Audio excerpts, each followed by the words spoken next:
వజ్రోత్సవాలు and Gemini అంటే మీరు ఈ కాలం వ్యక్తి కాదు, ఆ కాలం వ్యక్తి మీ ఏజ్ ఎంతండి? దొరికేసాను కదా అనవసరంగా. అదే. వజ్రోత్సవాలు అంటే 75 ఏళ్ళకి ఒకసారి జరిగేదే. నా వయసు 75 ఏళ్ళు కాదండి.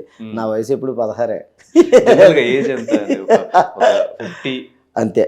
50 ఏజ్ ఉంటది. అంతే. కానీ ఎట్లా 50 ఏజ్‌లో కూడా ఈ కాంపిటీషన్, ఈ జనరేషన్‌కి తగ్గట్టు కామెడీ స్కిట్స్ రాసుకొని అంటే ఒకప్పుడు కామెడీ అనంగానే కొంచెం లెంగ్తీ ఎక్స్‌ప్రెషన్స్, ఆ ల్యాగ్ ఒకటుంటది. అది చూసి ఇప్పుడు జనరేషన్‌కి ఆ ల్యాగ్ ఉంటే వద్దులే అని చెప్పేసి అసలు రిమోట్ వద్దులే మార్చేస్తున్నారు. అనేస్తారు. టీవీ అవును. ఛానెల్ చేంజ్ చేస్తున్నారు. అవును. ఈ చేంజ్ ఓవర్ ఎలా మార్చుకుంటూ వస్తుంది? అంటే కొత్తగా తీసుకుంటున్న కంటెస్టెంట్స్ వల్ల లేదంటే మీకే ఆ థాట్స్ వచ్చి రాసుకుంటున్నారా? అంటే టీమ్ వర్క్ చేయటం వల్లే వస్తుంది అది. ఇంకొకరితో కాంపిటీషన్‌లో ఉన్నప్పుడే అది వస్తుంది. ఇప్పుడు జబర్దస్త్‌లో మాకు 6 టీములుండి 6 టీములతో వేరే వాళ్ళతో ఎదురుగుండా పోటీ పడుతున్నప్పుడు ఆటోమేటిక్‌గా టైం మారుతున్నప్పుడు అలా అలా మార్పులు వచ్చేస్తుంటాయి. ల్యాగ్ ఇలా ఇలా ఇలా చిన్నదయిపోతుంటుంది.